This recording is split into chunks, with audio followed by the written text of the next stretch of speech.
আসসালামু আলাইকুম। স্বাগত জানাচ্ছি মাসুমা মোহনা কিচেন হাউস থেকে। আপনাদেরকে দেখাবো চমচম মিষ্টি। আমি এখানে 2 লিটার দুধ নিয়েছি। এটাকে অল্প আঁচে জাল করে নিয়ে 1.5 লিটার পর্যন্ত করে নিলাম। 1 কাপ টক দই ভালো করে ফেটে নিয়ে দুধের সঙ্গে মিশিয়ে নিচ্ছি। বলক ওঠা পর্যন্ত অপেক্ষা করব ছানা তৈরির জন্য। বলক উঠে গেছে। আমি ছানার পানিটুকু ঝরাবো না, কেননা ছানার পানির মধ্যে মিষ্টির সুঘ্রাণ এবং স্বাদ মিশে আছে। সুঘ্রাণ বাড়ানোর জন্য দারুচিনি, তেজপাতা, এলাচ দানা দিয়ে জাল করে নিচ্ছি।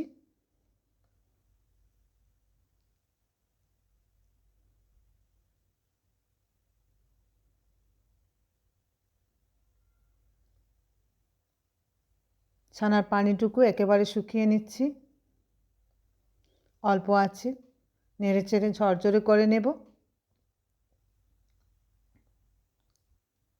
দারুচিনি, তেজপাতা এবং এলাচ দানাগুলি উঠিয়ে নিচ্ছি।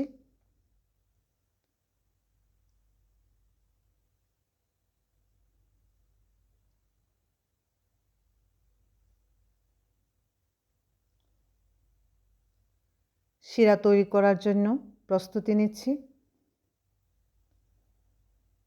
মেজারমেন্ট কাপে আমি 4 কাপ পানি দিয়ে দিলাম।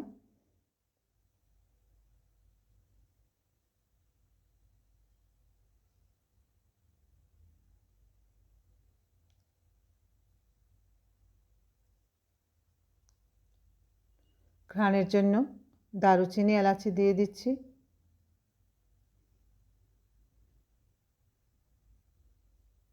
মেজারমেন্ট কাপে 3 কাপ চিনি দিয়ে দেব।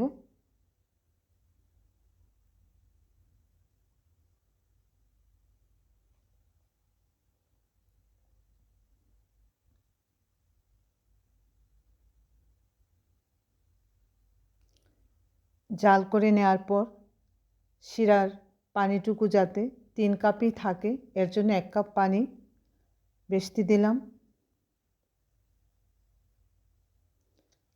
1 চামচ কর্নফ্লাওয়ার, জাস্ট 1 পিঞ্চ দারুচিনি এলাচি গুঁড়ো,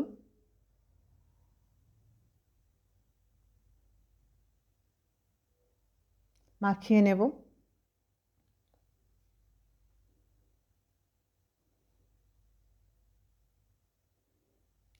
কালার দিয়ে দিচ্ছি অরেঞ্জ কালার। চমচম সাধারণত অরেঞ্জ কালারই হয়ে থাকে। Just 1 pinch.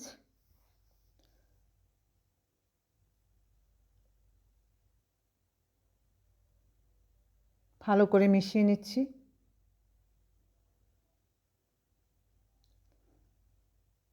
চমচম তৈরিতে মেজারমেন্ট কাপে আধা কাপ সুজি এবং আধা কাপ ময়দা দিয়ে মুথে নেব। মনে রাখবেন, চমচম অথবা মিষ্টি যে কোনোটাতেই ময়দার পরিমাণ কম হলে মিষ্টি ফেটে যাবে। আপনার ছানার পরিমাণ অনুযায়ী ময়দা এবং সুজি দেবেন। আমি আমার ছানার পরিমাণ অনুযায়ী দিয়ে দিলাম। এখন চমচমগুলো শেপ করে নিচ্ছি।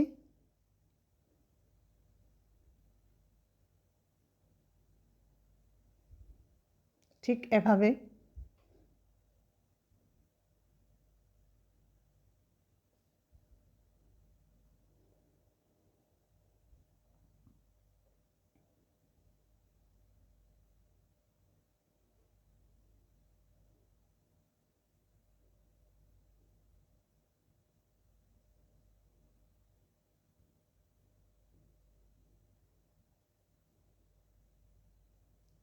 আমি সবগুলো ঠিক এভাবে তৈরি করে নেব।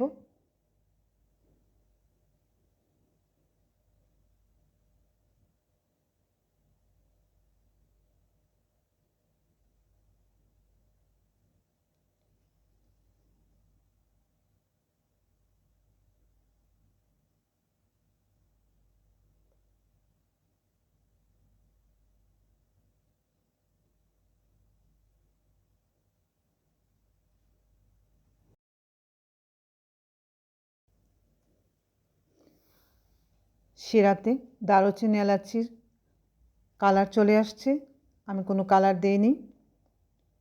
চমচমগুলো আস্তে করে আলতোভাবে দিয়ে দিচ্ছি।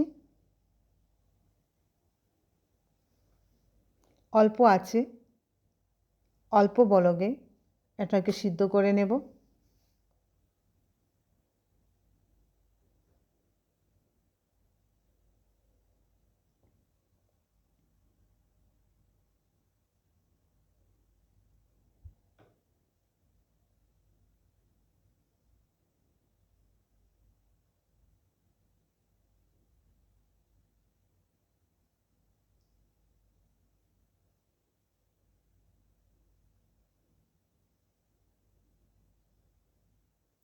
আমার এই চমচম মিষ্টির রেসিপিটা যদি আপনাদের ভালো লাগে সাবস্ক্রাইব করবেন, লাইক দেবেন, নিজেরা তৈরি করে খাবেন।